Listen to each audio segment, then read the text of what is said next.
Hello, everybody. It's nice to see everyone. And I'm super excited to talk with Dana tonight and have all of you get to, if you don't already know her and the resource that Mama I'm Low is. And so we thought we might start out by talking a little bit about sort of our diagnosis stories, and then we're going to go from there. So maybe, Dana, you want to introduce yourself and chime in there. All right. Hi, everybody. I'm Dana. As you know, my daughter is currently, she's now 25, diagnosed at 11. And her favorite counselor ever is here, Kiwi. So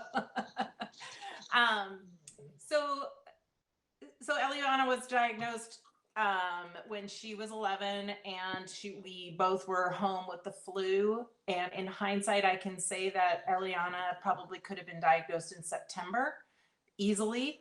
Every single solitary sign was there in September, and it wasn't until February 17th that she was diagnosed. So, the topic of this talk is sort of every single mistake a parent could make. And that right there from the beginning, I missed every single sign. I don't actually have a lot of guilt or hold a lot about that. I just was totally unaware. I had no idea what type 1 was. I had never known anybody with type 1. And so that was that. She was hospitalized in Eugene, which at the time, and actually still is not really equipped for a type 1 diagnosis, particularly a type 1 diagnosis that it was an ICU situation. But it's what my daughter's pediatrician decided to do, was to hospitalize us here. He was on a committee that was trying to bring an endocrinologist to Eugene. And so he felt that he could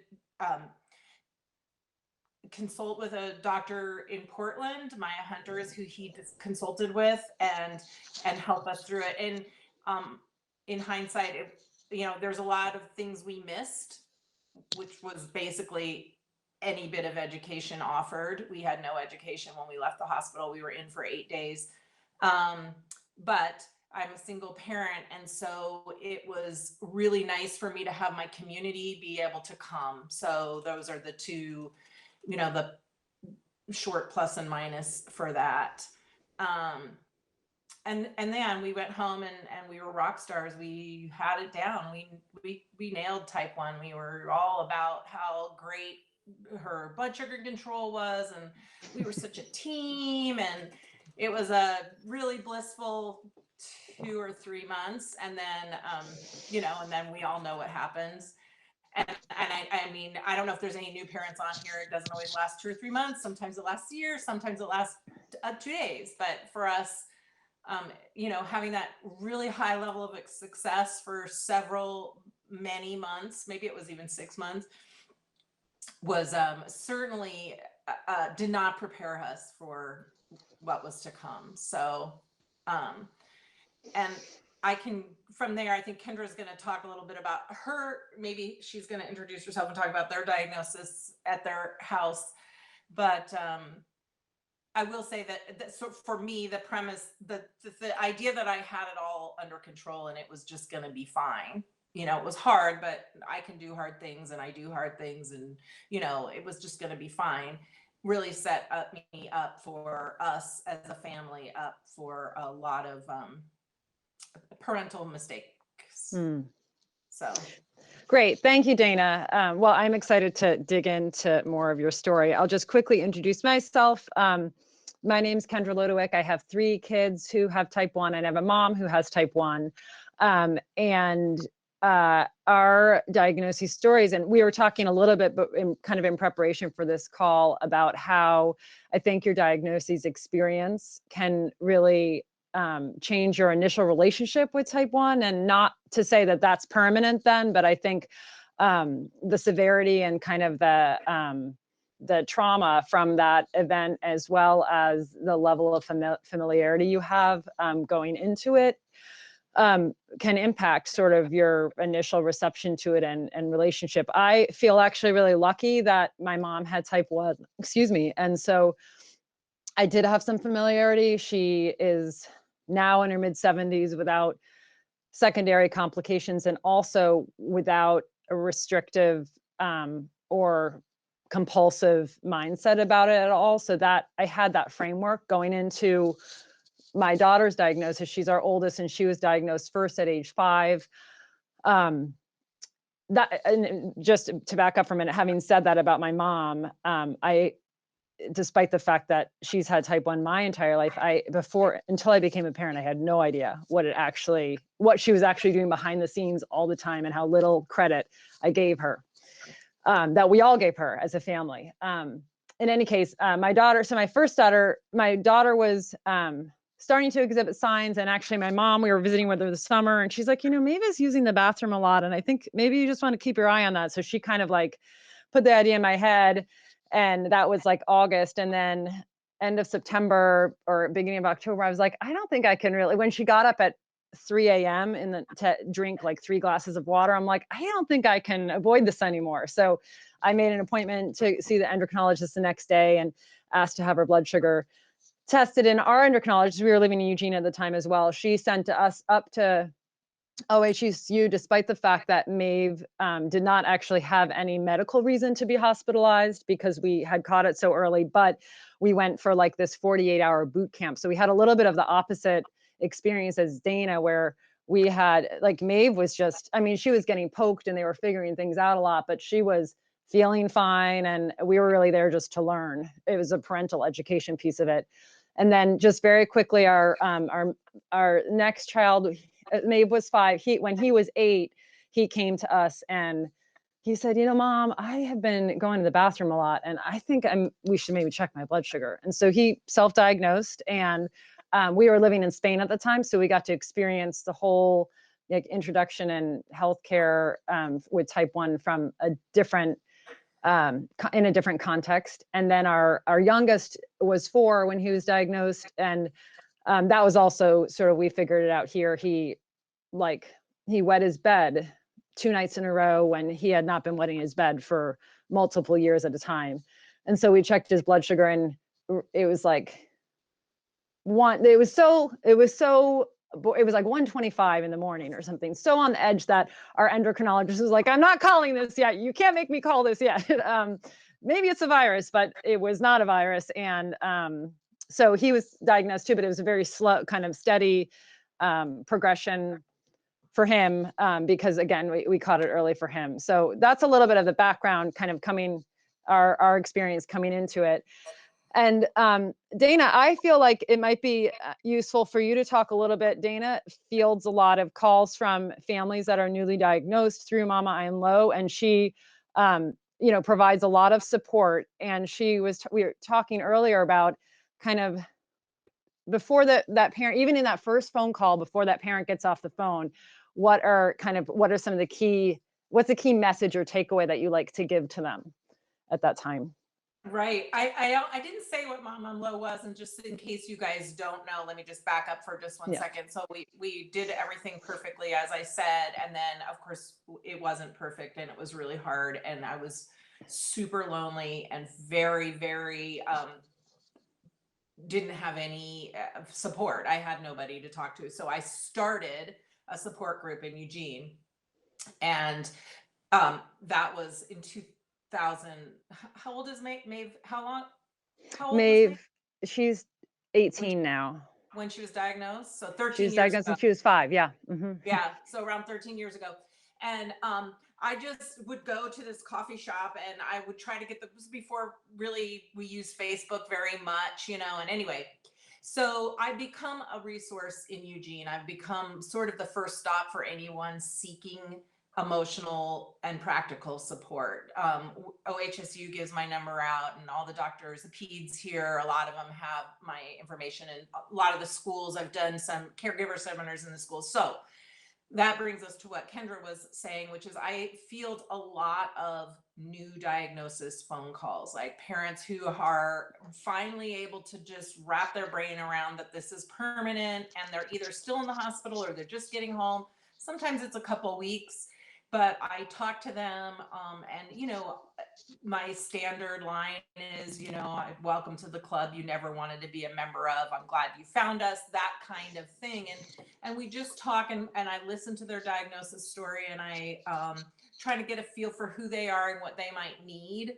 And I try, and as I hear and if it doesn't come up organically, as I hear their needing to wrap up with the phone call, I move into a discussion about numbers, about what numbers mean for type 1 and how we live our lives as parents, sort of making all these decisions by numbers. And what I've learned from raising my daughter and the things we've gone through and all the education I've gotten as a parent is that it's really, really important to not assign the label good or bad to numbers, and just say that whenever, like, as much as possible, you look at that number and there's nothing that happens on your face, and you say, this is information that's going to help us make decisions for the next 1 to 3 hours or 1 to 4 hours, or whatever your family's time span is that you're using between checks.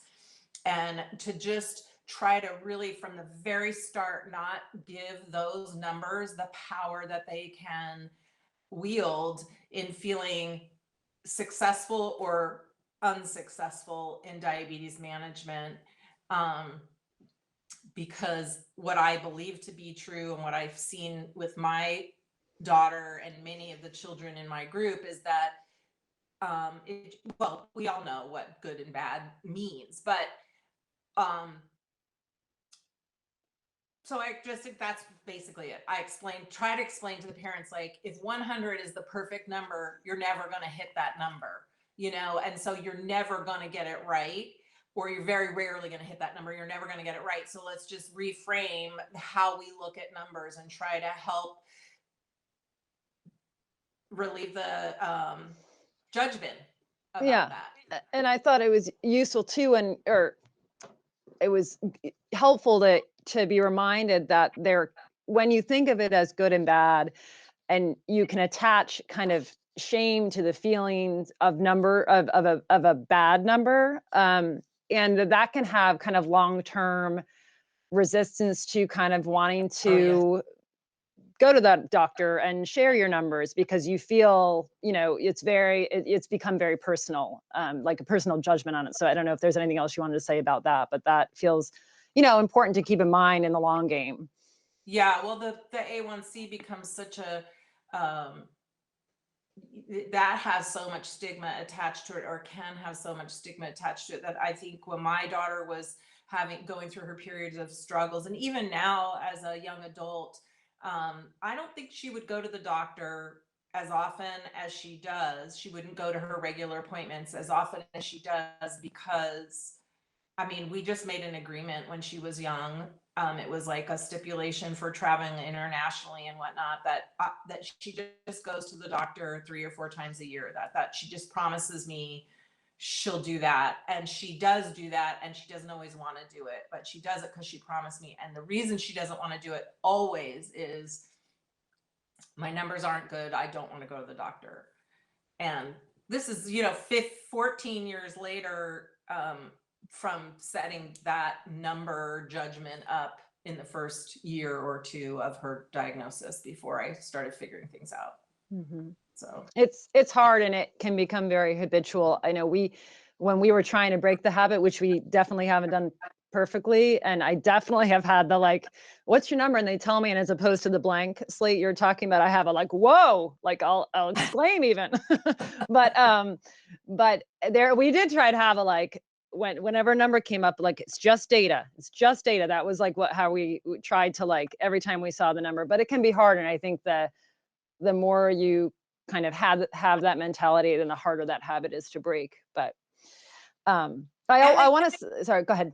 They're going to get that in the world. Their school nurse, their people that don't know them or don't really know anything about diabetes are going to be like, what is it? Is it good or is it bad? And so I just think it's good to give them that little piece of self-advocacy as well.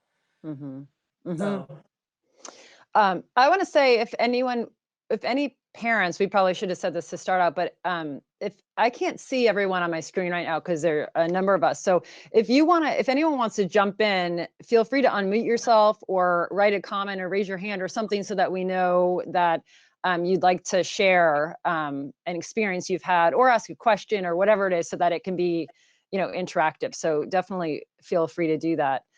I wanted Dana to talk a little bit because we had this experience too, but if you can share a little bit your kind of retelling how when your daughter was young and, first diagnosed, when she'd come from a day of school, like when she first walked in the door, how'd you respond? What was your response? Well, it actually wasn't when she was first diagnosed. It was a year into it, and it was when the honeymoon, literally and figuratively, was over, and things were a mess. And they were a mess because she was a teenager, and that's sort of a natural state of being when you're a teenager for a lot of teens. And so what would happen is there was a lot of, I forgot my mirror, I forgot to check, or whatever it was. But she would come home, and at the time we lived in a pretty big house, and I'd hear the door close, and I would say to her, "So what were your numbers today?" I didn't even say hello, or I'd say, "Hey, how are you? What were your numbers?" I never said, "How was your day?" I never said, "How was your walk home? Do you want a snack?" I was immediately on her. And I mean, I have these vivid memories, and that sounds so extreme that I actually did do that. But I think her relationship with her disease and our relationship had deteriorated to the point where I just wanted to know what I was getting into, what was going to be going on for the next couple of hours, because if she was super, super high, there was going to be a really combative situation more than likely. And anyway, it was just really poorly handled. And as I talk to parents, as I do the caregiver seminars, and I meet with like grandparents and care providers, and it seems to be a really common thing, whether you're doing it for self-preservation, which in my case I was a little bit because my daughter was so volatile, or you're just so focused on looking at your child or the child in your care as a person with a disease rather than as a person. You're parenting type 1 before you're parenting the child. You're addressing the disease before you're even looking at the child to see, maybe whatever was happening in their day is not the first thing you're attending to. So and I think that is not uncommon. I know that I think, and not to feel too much guilt about that. It is natural as a parent. Like this is in your background all the time, your subconscious all the time. And when you're not with your kids, you're thinking about it. When you're with your kids, you're thinking about it. But especially, I think if you are away from your kid and they don't have like a CGM or something, so you're not following their numbers. It's natural to think, okay, like, where are you at? Where are we now? And I remember we would do the same thing. It would be like my first question, "Hey, how what are your numbers?" before I would get to their day. So we walk to and from school. So I used to I used to say to myself, like, you should make it all the way home before you ask about the numbers. Like, talk about everything else until you ask about the number. Like, just to give myself, like, pace yourself and then it'll come out. So I don't think it's uncommon to I realized too that this is before parents were all able to see the numbers on the phone and know what they were, So that's another Right. Kids that are wearing decks or sensors, that's maybe not so much of an issue anymore. But I think it speaks to treating what I said, which, and we talked about earlier, Kendra, which is that you are parenting a child first and foremost. And then you're parenting, and then you're helping your child manage their disease. You're their partner in their disease management, or you're in charge of their disease management, depending on the child. And I want to touch on the we started or just reference, like, when you're part of your interest is that when your daughter was high, you knew things were maybe going to get a little combative. So I want to get back to that in a minute. But one thing that we were talking about earlier, which is kind of especially relates to this period. So after diagnosis, this sort of adjustment period, and even just how you frame it as a parent and how you're handling it is something that I really had kind of had an interesting perspective on as someone who whose kids were all diagnosed young. So my husband and I are very involved in their management and we try to think of ourselves as a team. Like it's a team effort, and we're gonna help them out as team players, and how important it is to have that kind of framework about it. And thinking back on my own childhood growing up, who when my mom was diagnosed in the 70s, totally different philosophy about diabetes and type 1 and management. My mom managed managed herself on her own, like there. And I think my dad they have a very like a really true partnership. He was doing the best he could and thought, but his partnership consisted pretty much of treating her lows. Like when she was low, he was there with the jukebox or whatnot, but there was not, like, until my mom about 5 years ago had heart surgery unrelated to any secondary type 1 impacts. She and I flew out there to help, and we needed to make some adjustments on her pump while she was recovering. So I was talking with the nurses about it and doing it, and my dad was, I realized at that point, he had no idea how the pump worked. He had no idea, like that had not been part of the team, the partnership. And I thought then, I'm like, oh Dad, this is going to change. Like you're gonna learn right now. We're having our own little boot camp. And so we started, talking about carb counting and how the pump works and what basal versus bolus is, and all these things that I thought, oh, my mom has been really going it alone, despite the fact that, we're in the family together. So and I think at any rate, we'll talk. I think we'll get to kind of as we progress through to like talking about burnout, but that team mentality and partnership is so important to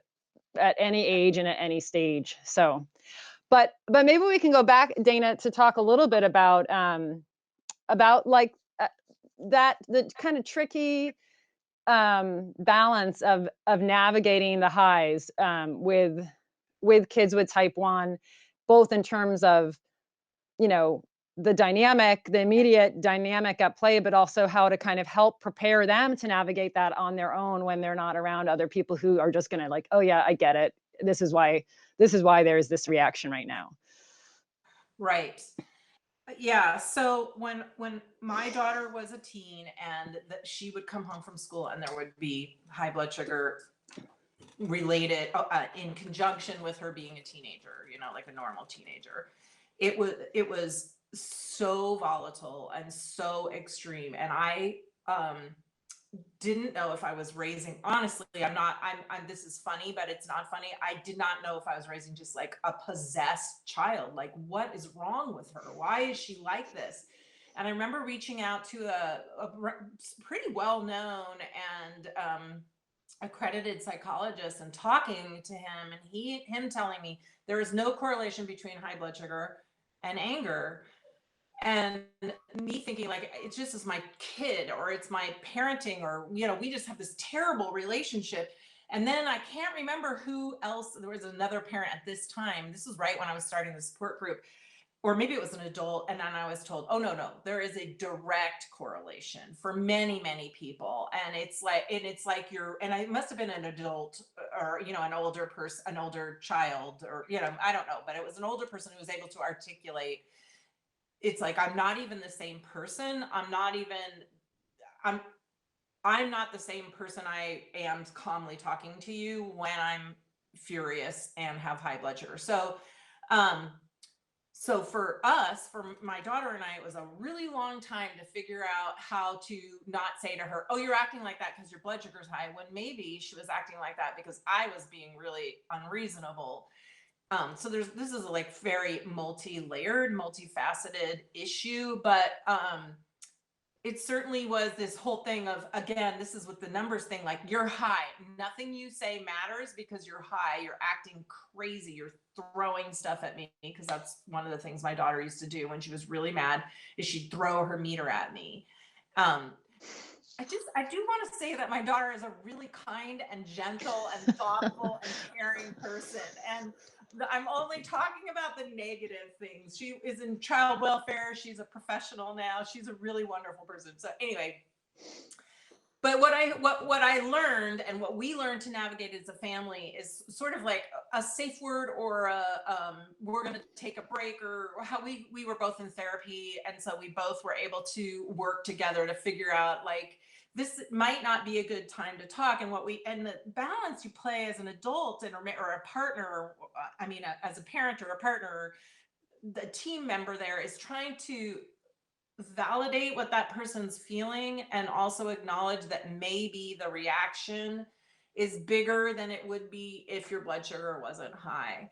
And so that's a really tricky thing in a relationship dynamic, but how we help our child recognize that Mhm. that will impact their relationships with their teachers, with their peers, with their other care providers.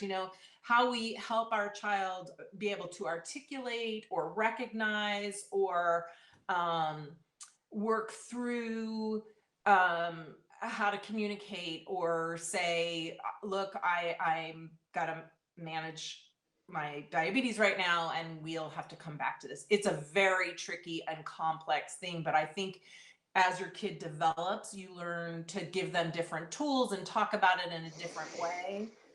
And one thing that was really significant was when my daughter was in high school. It was the first time we really honed in on that 504, and talked about how, like, she would see. So this is also complicated, and so it's such a good example of this. So it's her dialogue with herself is, it's my own fault I'm high because I ate that whatever and didn't bolus right, and therefore I shouldn't ask for any kind of exception because I created this problem. So she eats something, she doesn't bolus correctly, she's high, she thinks I did it to myself, so I still should take this test, or I should still try to sit in this hot, stuffy room with the person next to her chewing, which she has kind of a misophonia thing and can't listen to people chew. Anyway, to help her talk to her college professors, or talk to her employer, or talk to her coworkers now, where she's managing supervision of foster kids and biological parents, about just what her needs might be if this issue comes up. I mean, with lows, I think you're in a medically vulnerable position, and you need to be able to say, I need candy or whatever, I need juice or whatever. But with highs, it's a behavioral thing, and helping your child learn who they become, or how they lose reasoning skills. And Yeah. Well, and that feels like an important lesson. I think that I think of, like, on a very small scale, how uncommon it is for someone who is really tired and really grouchy because they're tired to be able to say, I'm really grouchy because I'm tired. They're just like, I'm fine. Like, there's nothing, they, even at that level, it's very hard for people to identify and acknowledge and respond to their own internal kind of emotions. And it's not different in that lots of physiological things impact our emotions, and this is a physiological thing for people with type 1 that impacts their emotions. So for me as a parent, one of the challenges is how to try to help them, one, how to avoid that, like, oh, you might check your blood sugar because, like, you're acting like way out of character and I don't like it. To how to just help them, especially, once we're not around or they don't have their team right around them, how can they identify that and acknowledge it with themselves, and then just like, what do I need to do about this? Like, how do I give myself 30 minutes? And that's, I think, one of the challenges with high blood sugars too, is that, low blood sugars are challenging, but they require immediate action, but they also have a much more immediate response. Whereas, it can take a while to get out of the impacts of a high blood sugar. So how do you help them identify that? And to your point, just sort of both for themselves think, okay, I'm not going to engage in this conversation or this thought anymore, because I'm going to give myself some time to like wind down, just like I need to give myself a night of sleep if you're having some other physiological impact is hard. And I was saying earlier, I was on it wasn't a type 1 parent board, but it was like a type 1 board where someone with type 1 identified. And so a lot of, I'm sure people on this call with type 1 can relate to this, how frustrated they were when, in this case, it was their partner said, when they would say like, I think you should check your blood sugar. You're acting really funny. How frustrating, how irritating that was for them when, if they were angry, or if they were, whatever the emotion was, to that, it was invalidating to their feelings. But so, and I acknowledge that. So that's why it's tricky to figure out how to handle this. One of the people said on there, so I think their partner had really figured out a good way to communicate about this, because they were saying, actually, for me, I find I'm glad when my partner mentions it. They must have identified a really good way to communicate about it, because it's helpful for me to think, okay, like it's almost like it gives them kind of reason for why they're feeling the way they're feeling. Like, I thought I was just like out of control, but now I'm like, oh, it could be that could be contributing to why I feel this in such an emphasized way. So in a way, it helped them to be able to moderate themselves, or even just acknowledge that the way they're feeling isn't coming out of nowhere, and there's a reason for it, and they just got to kind of ride the wave a little bit. But it is challenging to navigate that. I don't know if other parents have experiences, or anyone with type 1 has any like advice or input on like what's helpful in that situation. Do you have any advice for like, just is it a non-issue, like to just not mention it? It's hard as a parent, because you want to prepare your child for like when they're in this situation out of the house, and people may not be aware or be as forgiving or just understand that this is going to come and go. So I don't know if anyone has any advice or input on that from a person who's in it.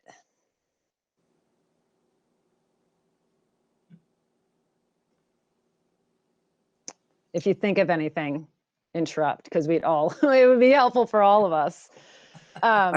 Hey, this is Dr. Mustache, and just a couple of thoughts I have on as far as that goes. I feel like this is a situation that comes up all the time, regardless of whether there's type 1 diabetes involved in the relationship between a parent and a child. So I see that all the time, of parents sort of describing their child's behavior through their perceived difficulties, whether it's depression or anxiety or ADHD. And there's definitely phenomena where kids rebel against those labels or against those interpretations of their behaviors. Even in the context of a kid acknowledging that they have those certain struggles, I feel like for them, the idea that those struggles define everything they do, especially at a time when, kids, gosh, my goodness, from middle school on, I mean, that's a prime time of identity formation, right? I mean, these are kids learning about who they are. They're seeing, and the number one way that kids learn who they are is through their parents. Honestly, they were like mirrors to them, right? So I think that dynamic is there, and I see it, oh my gosh, in diabetes all the time, right? I mean, and it's so understandable on both sides. I think that's one of the more difficult aspects of the dynamic, is that, well, it's like a lot of things, but it's definitely, oh my gosh, so understandable why parents are worried about the impact diabetes is having, not only in their health, but maybe their mental health and their behavior, and why kids really just cannot stand that sort of natural impulse. Right. Yeah. Yeah. Yeah. Well, I'm looking another thing sort of along, and especially I think this is common in teenage years, but not limited to teenage years, is kind of the burnout factor, and thoughts that Dana, you had some thoughts on just burnout, thinking about burnout, and sort of the approach to that. I don't know, you want to talk about that a bit? Well, yeah, I mean, a couple of things that I didn't catch your name. Jean, was your name Jean? Jean just said, there's the burnout piece. There's also, and they kind of, well, I'll talk about the burnout piece and then we'll go back to the other thing. In the context of this conversation, or this idea to talk about this, comes up sometimes when parents have decided that the children are a certain age and should be able to do a certain whatever. Like maybe the kid should be doing their own infusion sets, or has been doing their own infusion sets and then stopped doing them and doesn't want to do them anymore. That kind of thing. It comes up a lot in parent group, like at what age did your kids start doing this, and at what age did your kids start doing that, and what are the expectations? And often comes from a place of fear that the kid's not going to learn these skills and not going to be able to take care of themselves. But what I saw in my daughter was around the time when teenaging became really rough. So did diabetes management. And when I was able to move away from being the person managing her and look at it as the person helping her with her disease, like what Kendra was talking about, like this partnership or team. For us, there was only the two of us, so it was a partnership.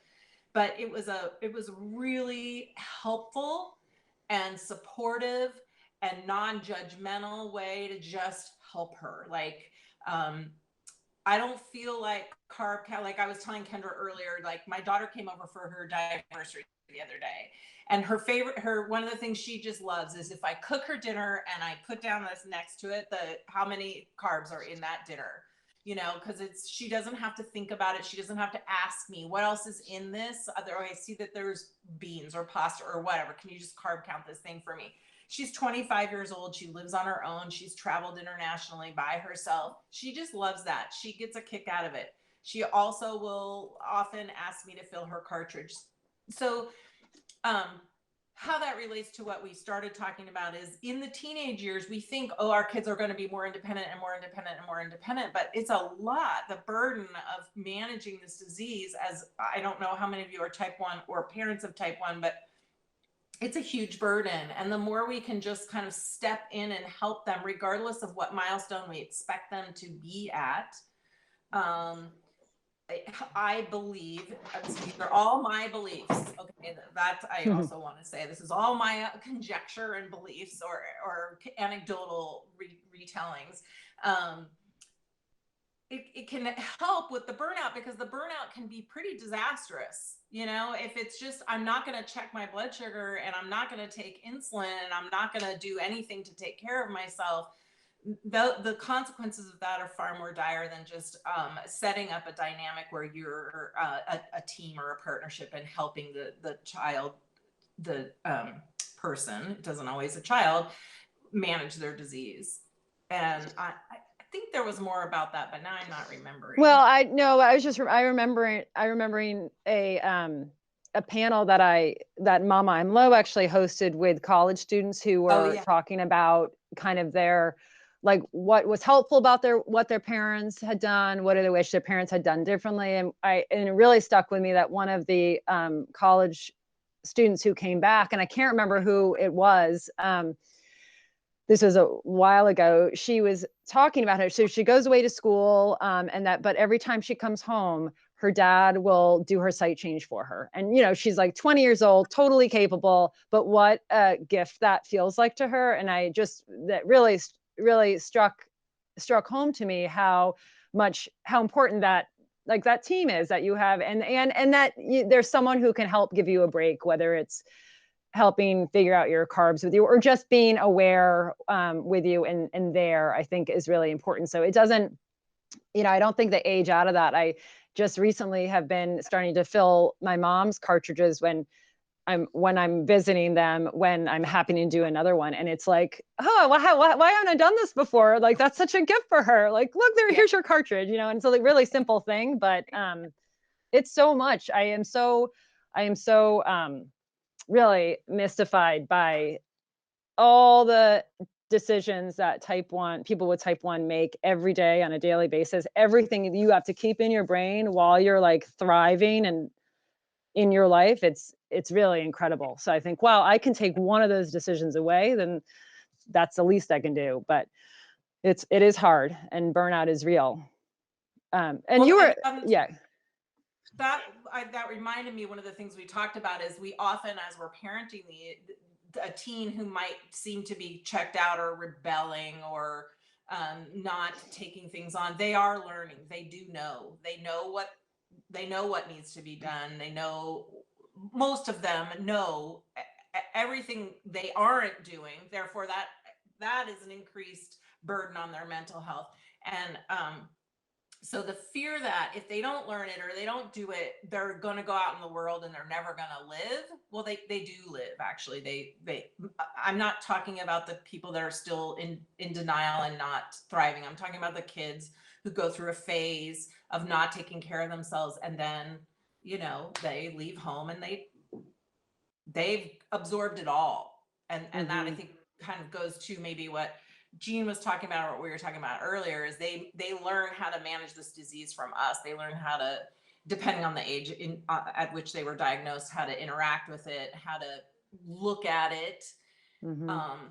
Which I'm just going to go ahead and segue to this other topic because it's really important and we're getting to the end. And to me, it's kind of one of also the biggest things that I try to do in a caregiver seminar, or early on when I'm helping. We call it hospital to home transition, where we just meet with the parent or talk to the parent, pretty regularly as they're going through the transition to move home. But that is this propensity for us. We want to process, as parents, we want to process everything that's happening to us, everything that's happening to our child. I mean, it's happening to us because we're witnessing it for our child. We have grief, we have anger, we have frustration, we have fear, we have fatigue. We are burdened by the care of our child. But what I try to tell the parents, all of those emotions and all of those needs that you have as an adult are valid, and you do need support and understanding, but they're not your child's burden to carry. Like, telling your child how anxiety stricken you are by watching their numbers go high is not helpful parenting. It's actually it's more damaging than anything. And if you have a really intuitive child or an emotionally present child, which not all kids are, your stress becomes their stress, and your grief becomes their grief, and their disease, their relationship with their disease is defined by your relationship with their disease. And it actually is their disease. And what your issues are as a parent are they're obviously, they're very connected. I don't want to make really gross generalizations that can be misunderstood, but we as parents need a support system outside of and away from our children.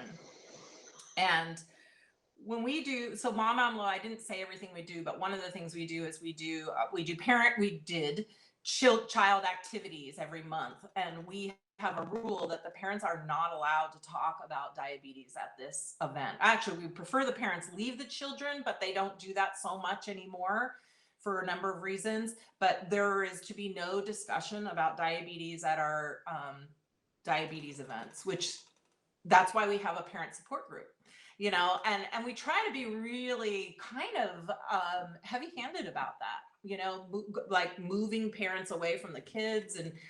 And I think it's a very key thing about parenting a kid, because we do have so much of all of those emotions, but they don't have to do that. They don't have to be responsible for it. And I think it's a really important point to be mindful of. And one of the things I'll say is that it's really hard when you have, even when you try your best at that. I know that as hard as we try, we definitely fail sometimes with just being tired, and like by verbalizing how being tired of whatever it is.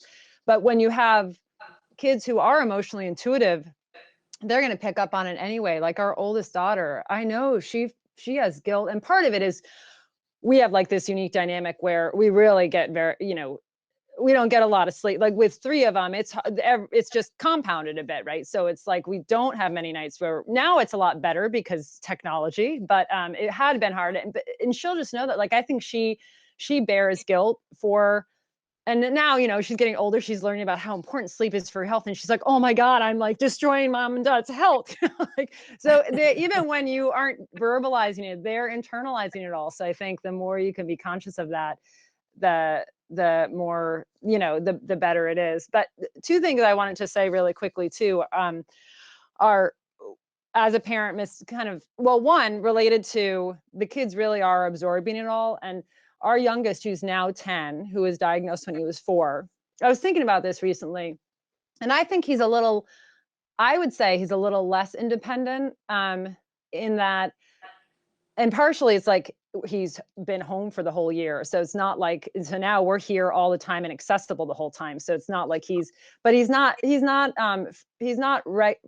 reliably doing his own infusion site changes, etc. Whereas like when I think our other kids were at that age, maybe they were. But so I wonder sometimes, or I guess as a case point of like, but he's getting it all, because then he'll go to a friend's house, and I think like we've been all the time counting his carbs, and the parent will send a picture of the dinner, and they'll be like, Silas thinks it's about 45, and he's like spot on, like, so we're not even doing this in a like, Silas, how many do you think that is? Or playing like those Lenny like diabetes card but it is a lot of osmosis. It's around them all the time. So they're learning more than you think they are. And then the other thing I was going to say related to what Jean was saying is, I think it can be hard as a parent for kids who have certain personality tendencies, not to, I'm going to speak for myself. It can be hard for me not to wonder or try to conflate some of their personality tendencies that are just them with the burden and like the impact of having type 1. Like, I think,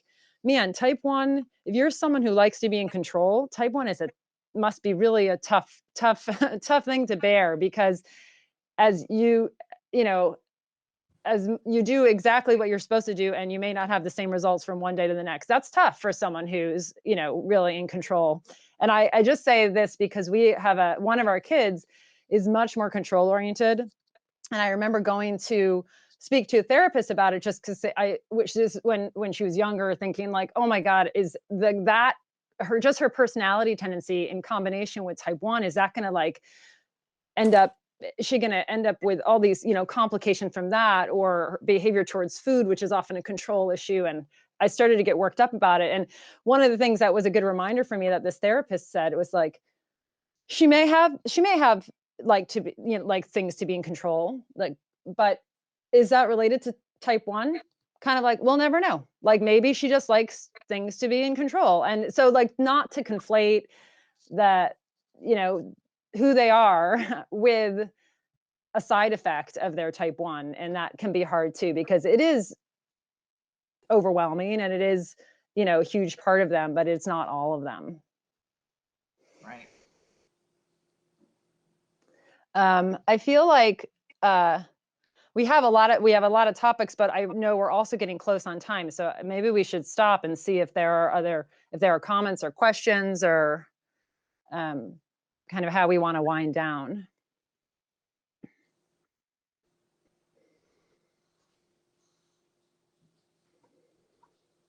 Yep.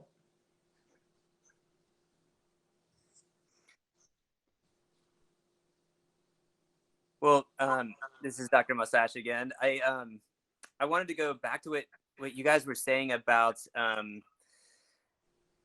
parent's initial sort of emotional journey with diabetes, and how that impacts the relationship with your kid. To me, what I see all the time is that is the nightest. That's where so much discord actually ends up starting. And the truth of it is, there's a study that shows that 50% of moms meet full criteria for PTSD 2 weeks after diagnosis, right? 25% of dads. It's a real thing. It is an extremely intense experience. Some people start, as like go through the ICU, which, oh my God, what a horrible place to be with your child. Uh, and all the fear, and I don't know if we mentioned this evening, but guilt. I've met so many parents who feel like, oh my God, this is because I didn't breastfeed beyond 6 months, or this is because I let my child have too much juice, or this is because the Twinkies that we, whatever it is. Like, parents are so good at finding a reason that they caused the diabetes. And I found that it's so great to bring that up, because I feel this weight lifted off parents' shoulders when you tell them that they did not cause it. And it also lets them feel a little less crazy, because I think that they're not really expressing that feeling. But there's no way that, even if your child isn't, super sensitive, there's no way that you can carry around those strong emotions without it sort of coming forth or being picked up by your kid. I think it's just inevitable. I do think, though, being aware of where you are is super helpful. I also think it's okay to apologize instead of to justify, right? Apology, gosh, that came out wrong. I really, what? I'm sorry. I got a little worried. I'm sorry it came out like that. Instead of, what? My job is to take care of you and keep you safe. And, and now, like, the kid is wearing a different emotional burden based on that, whatever's going on. Then, like, okay, like, we all have strong emotions. Sometimes they come out wrong and we can let them go. But anyways, yeah, to me, and to me, this is why parents need to talk to each other, to get out of the isolation, to connect and feel a little less crazy, to know that, like, all those feelings of fear and guilt, and shame and all of those things are just normal parts of the experience. They don't have to define you. And there's a lot of healing that, and you heal parents, you heal kids. I really feel like it has a really super positive impact. So that all the work you've been doing with Mama I'm Low is just beautiful. I love it. Thank you.